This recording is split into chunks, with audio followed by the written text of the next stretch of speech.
আসসালামু আলাইকুম। আপনারা জানেন যে বাংলাদেশ পৃথিবীর সবচেয়ে জনবহুল একটা দেশ।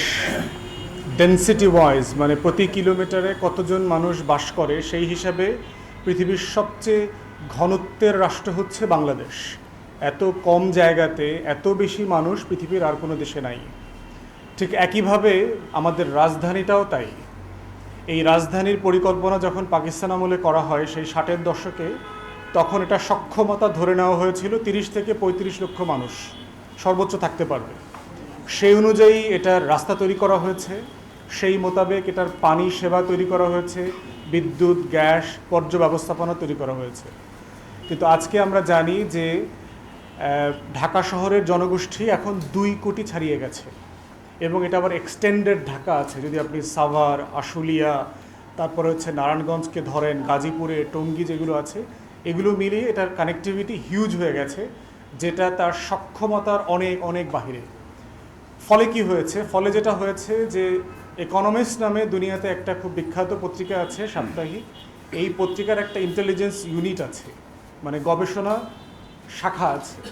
তারা প্রতি বছর একটা তথ্যপাত্র দিয়ে একটা জরিপ তৈরি করে, সেটা হচ্ছে পৃথিবীর কোন শহর জনগণের রাষ্ট্রের জন্য বসবাসের উপযোগী। এবং প্রতি বছরই প্রায়ই দেখবেন বাংলাদেশের রাজধানী ঢাকা পৃথিবীর সবচেয়ে বসবাসের অনুপযোগী শহরের যে তালিকা, তার ভিতরে দ্বিতীয়, তৃতীয়, 5-এর মধ্যে থাকে। সবচেয়ে খারাপ রাজধানী শহরের মধ্যে হচ্ছে ঢাকা শহর একটা। তো সেই বাস্তবতাতে হচ্ছে, এবং সেটা অনেকগুলো ইন্ডেক্স আছে, তারা কিসের ভিত্তিতে এই কনক্লুশনে আসে যে least livable city in the world, কীভাবে এটাতে আসছে? এটা অনেকগুলো মেজারমেন্ট আছে। তার ভিতর একটা হচ্ছে এই শহরের গণপরিবহন ব্যবস্থা কীরকম, নাগরিক সেবা কীরকম, স্বাস্থ্যসেবা কীরকম, এখানকার শিক্ষা দীক্ষার অবস্থা কী, এখানে কি পরিমাণ দূরত্বে কতজন বাস করে, এখানে বায়ু দূষণের অবস্থা কী, এখানে মানুষজনের নাগরিক সেবা সুবিধা পাওয়ার অবস্থা কী, এগুলো। তার ভিতরে একটা হচ্ছে যানবাহন, গণপরিবহন একটা আছে। তো আজকে আমরা এই ক্ষুদ্র জায়গাটা নিয়ে সামান্য কথা বলবো যে ইমিডিয়েটলি যেই ভোগান্তিটা প্রত্যেক দিন ঢাকা শহরসহ বড় বড় শহরগুলোকে সারা দেশে মানে মানুষকে পোহাতে হয়, নাগরিকদেরকে সকালবেলা বিশ্রী রকমের ঘামে, গরমে, বৃষ্টিতে, রোদে, পুড়ে যেই বাস্তবতাটা ফেস করতে হয় প্রত্যেক দিন, সেই জিনিসটার নাম হচ্ছে ট্রাফিক জ্যাম, যানবাহনের সমস্যা, জট। তো সেই জায়গাতে সমস্যাটা কোথায়? একটা বড় বাস্তবতা, সেটা শুরুতে বললাম যে আমাদের সাইজ, আমাদের একটা শহরের 25 থেকে 26% জায়গা দরকার রাস্তার। সেখানে ঢাকাতে রাস্তার পরিমাণ হচ্ছে আমাদের ঢাকা শহরের 7 থেকে 8%। তাহলে চিন্তা করে দেখেন যে পরিমাণ রাস্তা এই বিশাল জনগোষ্ঠীর ব্যবহারের জন্য থাকা উচিত, তার 4 ভাগের 1 ভাগ রাস্তা আছে এখানে। যতটুকু রাস্তা আছে এতটুকু রাস্তার দেখবেন পুরো ফুটপাথটা আমাদের নিম্নবিত্ত হকার যারা আছেন তারা ব্যবসা বাণিজ্য করছেন এখানে পুরোটা জুড়ে। শুধু পুরোটা জুড়ে না, কখনো কখনো দেখবেন যে মানে হাঁটার যে ফুটপাথ, এটার বাইরেও রাস্তার একটা লেইনের পুরো লেইন জুড়ে হচ্ছে ভ্যান গাড়ি থেকে শুরু করে বিভিন্ন হকাররা দোকান পসরা সাজিয়ে বসেছেন। এই দোকানে যখন আবার 2 থেকে 5 খরিদ্দার এসে জমা হয়, তখন দেখবেন যে রাস্তার দ্বিতীয় লেনটাও আটকে যায়। তাহলে যে রাস্তায় 2টা, 3টা অথবা 4টা লেন আছে, আপনি দেখবেন ঢাকাতে অধিকাংশ সময় ফাংশনাল লেন থাকে 2টা, অথচ কিন্তু আমাদের লেনগুলো কিন্তু বেশ বড়। রাতের ঢাকা দেখবেন অথবা সকালের ঢাকা দেখবেন যে 4টা লেন, ব্যাপক বড় রাস্তা। কিন্তু আমি যে ইউরোপে পশ্চিমে বহুদিন থেকেছি, আমি দেখেছি ইউরোপের অধিকাংশ শহরের রাস্তা এত বড় না, ঢাকা শহরের রাস্তা এত বড়। কিন্তু সমস্যাটা হচ্ছে যে এই রাস্তাটার অর্ধেকটাও ব্যবহার উপযোগী না। আপনারা গুলিস্তানে যান, ফুলবাড়িয়াতে যান, এই পুরো অঞ্চল জুড়ে এখান থেকে যখন ওইদিকে যাবেন সদরঘাট পর্যন্ত দেখবেন যে বাসে, ট্রাকে মালামাল লোড আনলোড করছে। প্রত্যেকটা রাস্তার 50 থেকে 60% ক্যাপাসিটি অলরেডি স্পেন্ট আউট হয়ে গেছে জনগণের জন্য, ব্যবহার করবার জন্য রাস্তা, ফুটপাথ নাই। তো সেই বাস্তবতায় আমাদের চলাচলের রাস্তা যেমন নাই, গাড়িও নাই। আপনি সকালবেলা টাকা নিয়ে রাস্তায় দাঁড়ায় থাকবেন, বাসে উঠতে পারবেন না। ঢাকাতে আমাদের প্রত্যেক দিনের যে সেবা দেওয়ার প্রয়োজন, তাতে আমাদের 10 থেকে 12,000 বাস দরকার। সেখানে বাস আছে আমাদের হলো 4,000। এই 4,000-এর ভিতরে 70 থেকে 80% ফিটনেস নাই। দেখবেন কালো ধোঁয়া বের হচ্ছে।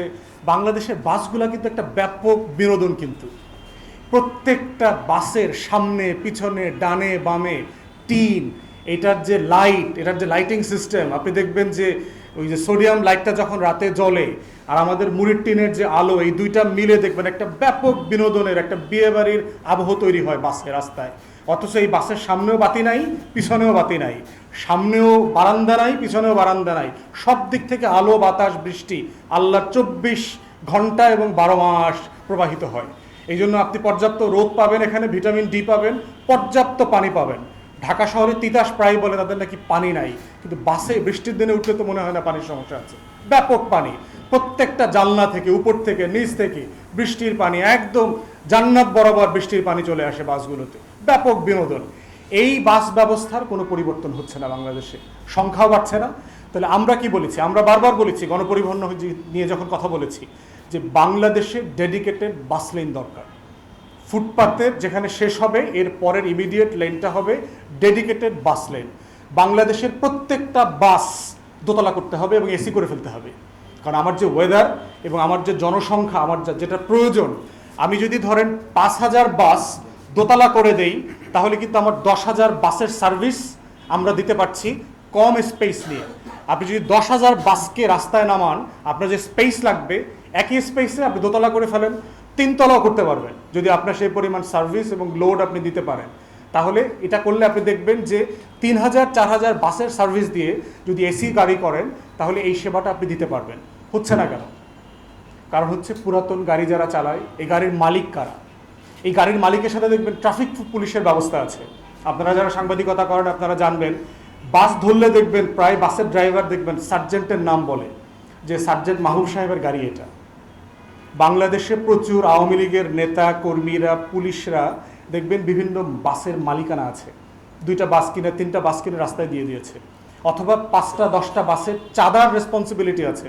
পুরো ট্রাফিক পুলিশ বাসের চাঁদাবাজি ভাগ করে নেয়, ট্রাকের চাঁদাবাজি ভাগ করে নেয়। তাদের টোকেন আছে, আপনারা বিভিন্ন সময় দেখেছেন, সার্জেন্ট মাহবুবের টোকেন, সার্জেন্ট খদ্দেরের টোকেন, সার্জেন্ট এক্সের টোকেন, সার্জেন্ট অমুকের টোকেন, অমুক থানার ওসির টোকেন, অমুক থানার ওসির টোকেন। ওইটা দেখাইলে আবার দ্বিতীয়বার চাঁদা দিতে হয় না। তাহলে আমার এই যে মেট্রো রেল যে মহা লুটপাটের প্রকল্প গত আওয়ামী রেজিম করেছে, তারা 6টা রেল লাইনের প্রকল্প চিন্তা করেছে।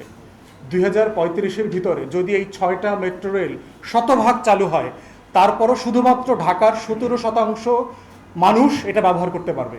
পুরোটা 100% যদি চালু হয়, তাহলে বাকি যে বিশাল 17%-এর বাইরের মানুষ, 83% মানুষ, তারা কিভাবে চলবে? তাদের জন্য তো একটা বাস লাগবে। তাহলে মেট্রো রেল যে মহা লুটপাটের প্রকল্প প্রয়োজন আছে, বড় বড় শহরে মেট্রো রেল হতেই পারে, কিন্তু আমাদের যেটা দরকার সেটা হচ্ছে ডেডিকেটেড বাস লেন দরকার, 2তলা 3তলা এবং এসি সার্ভিস। এবং শ্রমিক ইউনিয়ন হচ্ছে আর একটা প্রবলেম বাংলাদেশে। দেখবেন পরিবহন শ্রমিক, মালিক শ্রমিক, এবং প্রত্যেকটা রাস্তায় মহল্লায় আমরা ট্রাফিক পুলিশদের সাথে কথা বলে দেখেছি, যারা ম্যানেজমেন্টে আছেন তারা বলেছেন, তারা যখনই কোনো শ্রমিক সংগঠনের সাথে কথা বলতে চায়, তারা বুঝে উঠতে পারে না যে কোন শ্রমিক সংগঠন আসলে পরিবহন শ্রমিক সংগঠন। রাস্তার মোড়ে মোড়ে এই গ্রুপ, সেই গ্রুপ, সেই ভাইয়ের ওই ভাইয়ের, প্রত্যেকটা রাজনৈতিক দলের যে আবার গ্রুপিং আছে, ভাইয়ের রাজনীতি আছে, ওই ভাই মোতাবেক আবার সায়েদাবাদ গাবতলীতে আলাদা আলাদা শ্রমিক পরিবহন সংগঠন আছে। তো ওই ভাইদের সাথে কোন ভাইয়ের মিটিং হবে পুলিশের? কে ডিসিশন নেবে? তো এই সমিতিগুলোতে একটা ডিসিপ্লিন নিয়ে আসা দরকার। এই জন্য আমরা যেটা বারবার দাবি করেছি, আজকেও দাবি করছি আপনাদের মাধ্যমে, সড়ক পরিবহন আইন যেটা 2018 সালে করা হয়েছে, 24 সালে সংশোধন করা হয়েছে, এটা একটা গাইডলাইন সহকারে ইমিডিয়েটলি বাস্তবায়ন করা দরকার। যারা ট্রাফিক পুলিশিং নিয়ে কাজ করেন, যারা ট্রাফিক এক্সপার্ট আছেন, নগর পরিবেশবিদ আছেন, তারা বারবার বলেছেন যে সড়ক পরিবহন আইনে কিছু সংশোধন সহকারে যদি এটা গাইডলাইন দিয়ে বাস্তবায়ন করা যায়, তাহলে একটা বিশাল সুফল আমরা পাব। আমরা দাবি করছি যে প্রাইভেট কার যেটা আছে, ঢাকা শহরের রাস্তার 80% গাড়ি হচ্ছে প্রাইভেট কার। আপনারা শুধু যে কোনো সময় একটা ড্রোন ভিডিও দেখবেন, জ্যামের যে ছবিগুলো আছে আপনারা দেখবেন উপর থেকে, পিক আওয়ারে 7টা 8টা 9টা 10টা বিকালে 4টা 5টা 6টায় দেখবেন একটা বড় বিল্ডিংয়ের উপর থেকে দেখবেন রাস্তায় যে জ্যাম হয়ে আছে 80% গাড়ি হচ্ছে প্রাইভেট কার। একটা প্রাইভেট কারে সর্বোচ্চ কজন চড়তে পারে? 5 জন। অধিকাংশ সময়তে দেখবেন ড্রাইভার ছাড়া ওই প্রাইভেট গাড়িতে আরেকজন আছে, অনেক গাড়ি খালি।